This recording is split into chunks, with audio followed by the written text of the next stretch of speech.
जय माता दी मित्रों, हमारे YouTube चैनल में आपका हार्दिक स्वागत है। आज मैं आपको नवरात्रि में एक पूजा की विधि बताने वाला हूँ।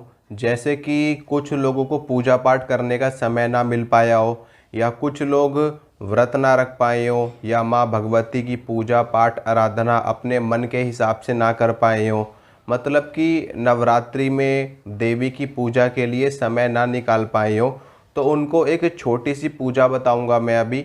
और ये पूजा आपको नौमी तिथि के दिन करना है। ठीक है। माँ भगवती के 9 दिन होते हैं, नौ देवियों के दिन होते हैं। प्रथमम शैलपुत्री च, द्वितीयम ब्रह्मचारिणी, तृतीयम चंद्र घंटेति, कुशमांडेति, चतुर्थकम पंचमम स्कंद मातेति, षष्ठम कात्यायनीति च, सप्तमम कालरात्रीति, महागौरीति चाष्टमम, नवमम सिद्धिदात्री च, नवदुर्गा प्रकीर्तितः। ठीक है। माँ भगवती 9 देवियों के 9 दिन होते हैं, नवरात्रि का समय है। और इसमें हर दिन माँ की पूजा करनी होती है। हर दिन पूजा करने से जिस देवी का जो दिन होता है उनको वो पूजा पाठ उन तक पहुँच जाती है, उनको समर्पित हो जाती है माँ दुर्गा की आराधना करने से। तो अगर आपको समय ना मिल पाया हो पूजा पाठ करने का, व्रत करने का, अपने मन के मुताबिक उनकी सेवा करने का, तो आपको करना क्या है कि नौमी तिथि वाले दिन, ठीक है, जिस भी दिन नौमी तिथि है, आपको करना क्या है कि ये पूजा आप अपने घर में भी कर सकते हो। छोटी सी है, ज़्यादा से ज़्यादा 5 से 10 मिनट आपको इसमें देने पड़ेंगे।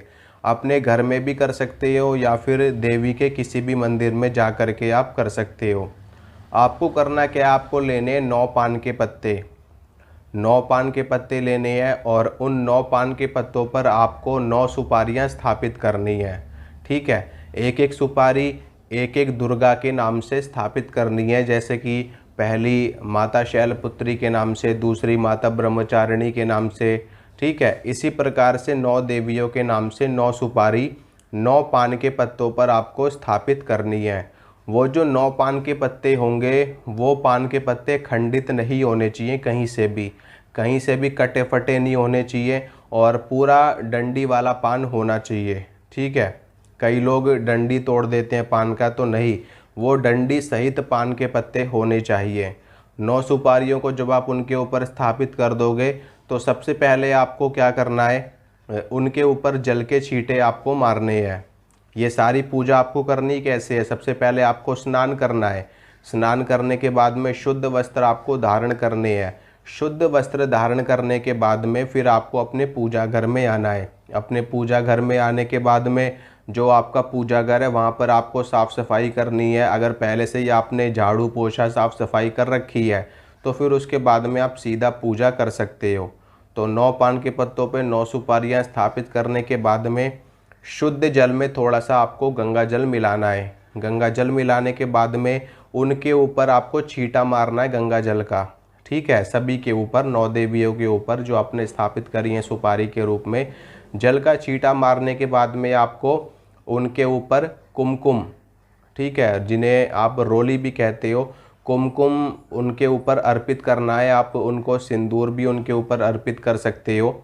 और कुमकुम सभी के ऊपर आपको लगाना है। सभी के ऊपर अक्षत, सभी के ऊपर साबुत चावल होते हैं, वो साबुत चावल उनको अर्पित करने हैं। साबुत चावल अर्पित करने के बाद में थोड़ी थोड़ी सभी के ऊपर हल्दी अर्पित करनी है आपको। और उसके बाद में आपको वस्त्र के रूप में जो मोली होती है, कलावा जिसको हम बोलते हैं, वो कलावा तोड़ तोड़ के आपको 9 देवियों के ऊपर रखना है, 9 सुपारियों के ऊपर। ठीक है। और उसके बाद में पुष्प अर्पित करना है सभी के ऊपर। एक एक पुष्प आपको 9 देवियों पे अर्पित कर देना है। उसके बाद में आपको धूप जलानी है, धूप बत्ती जलानी है, आपको अगरबत्ती जलानी है। सभी 9 देवियों को धूप अगरबत्ती दिखानी है। उसके बाद में सभी 9 देवियों के लिए एक एक देसी घी का दीपक आपको जलाना है। ठीक है। धूप बत्ती आप एक ही जलाओगे सभी के लिए, लेकिन देसी घी का दीपक आपको सभी के लिए एक एक जलाना है। इससे होगा क्या कि सभी देवियों को उनकी उनकी 9 दिनों की पूजा उनको स्वीकार हो जाएगी, उन तक पहुंच जाएगी। ठीक है। शैलपुत्री की पूजा शैलपुत्री को मिल जाएगी, ब्रह्मचारिणी की पूजा ब्रह्मचारिणी को मिल जाएगी, चंद्रघंटा, कुष्मांडा, स्कंद माता, कात्यायनी, कालरात्रि, सबकी पूजा उनको उनके हिसाब से पहुंच जाएगी उन तक। ठीक है, इसमें आप इनको 9 देवियों को 9 नारियल भी अर्पित कर सकते हो अगर आपका सामर्थ्य है तो। ठीक है, अगर सामर्थ्य नहीं है तो जितना मैं बता रहा हूँ इतना आप कर लेना, इसी से माता प्रसन्न हो जाएंगी आपके ऊपर। और अगर आपने नहीं भी की है पूजा पाठ उनकी तो भी उनका आशीर्वाद आपको तुरंत प्राप्त होगा ये पूजा करते ही। ठीक है, तो धूप अगरबत्ती जलानी है आपको और सभी के लिए एक एक देसी घी का दीपक आपको जलाना है। देसी घी का दीपक जलाने के बाद में सभी के ऊपर आपको भोग प्रसाद रखना है, पान के पत्तों के ऊपर ही। भोग प्रसाद में आप लौंग बताशे, लौंग, इलायची और बताशों का भोग आपको लगाना है। ठीक है, सभी के ऊपर आपको एक बताशा या 2 बताशा आप रख सकते हो, और 2 बताशे सभी पान के पत्तों के ऊपर रखिए, और 1 लौंग का जोड़ा रखिए, 1 इलायची का जोड़ा आपको रखना है। तो इसी तरीके से सभी 9 पान के पत्तों पे 2 बताशे, 2 लौंग, 2 इलायची आपको रखने हैं। ठीक है, ये उनका भोग हो जाएगा। इसके बाद में आपको क्या करना है कि सभी के ऊपर 11-11 रुपये की दक्षिणा, 11-11 रुपये की अरदास आपको रखनी है। सभी 9 पान के पत्तों के ऊपर 9 सुपारी जो देवी का प्रतीक मान करके आपने स्थापित किया है।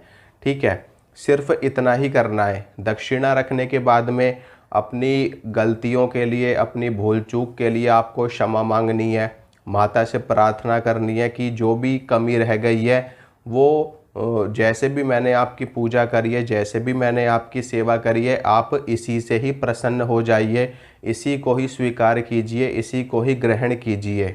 ठीक है, अपनी गलतियों के लिए उनसे क्षमा मांगिए और देवी से प्रार्थना करिए कि वो आपके ऊपर और आपके परिवार के ऊपर अपना आशीर्वाद बना करके रखें। इतनी प्रार्थना करने के बाद में, उनसे आशीर्वाद लेने के बाद में आप वहाँ पर मत्था टेकिए, उनको प्रणाम कीजिए, और उसके बाद में आप थोड़ी देर तक उसको ऐसे ही रखा रहने दीजिए, घंटे 2 घंटे ऐसे ही उनको रखा रहने दीजिए। घंटे 2 घंटे के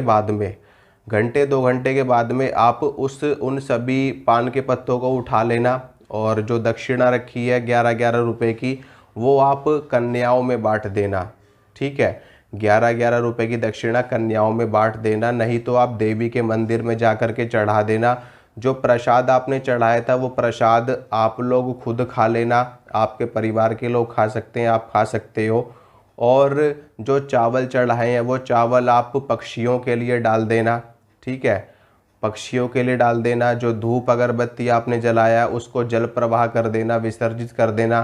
पान के पत्ते को भी आप लोग खा सकते हो। ठीक है, जैसे आप लोग मीठा पान खाते हो उसी प्रकार से आप पान के पत्ते को भी लौंग, इलायची डाल करके, उसमें थोड़ा सा गुलकंद डाल करके आप उसको ग्रहण कर सकते हो। नहीं तो फिर वो 9 पान के पत्ते भी आप किसी पेड़ के नीचे रख सकते हो, जल में प्रवाहित कर सकते हो, पौधों में डाल सकते हो। वो अपने आप ही कुछ समय के बाद में सूख जाएंगे, प्रकृति के आवेश में, प्राकृतिक आवेश में आकर के वो अपने आप ही उसमें विलीन हो जाएंगे। ठीक है, तो जल प्रवाह कर दीजिए, चाहे खुद खा लीजिए, चाहे आप उसको पेड़ के नीचे रखाइए, पौधों में डाल दीजिए, गमलों में डाल दीजिए। और हाँ, इसमें जल का पात्र भी आपको रखना है, सभी के लिए एक ही जल का पात्र पर्याप्त है। ठीक है, तो जल का पात्र मैं बताना भूल गया था आपको, जल का पात्र भी आपको ज़रूर रखना है। इससे आपकी जो पूजा है पूरी हो जाएगी। जो 9 देवियों की पूजा 9 दिनों के हिसाब से पूरी हो जाएगी और आपको 9 देवियों का आशीर्वाद प्राप्त हो जाएगा, आपकी मनोकामना भी पूरी होगी। तो आशा करता हूँ मित्रों, जो जानकारी मैंने आपको दी आपको अच्छी लगी होगी, पसंद आई होगी। इसी तरह की वीडियो और इसी तरह की जानकारी मैं आपको लगातार देता रहूँगा, और चलता हूँ, मिलूँगा आपसे अगली वीडियो में। तब तक के लिए जय माता दी।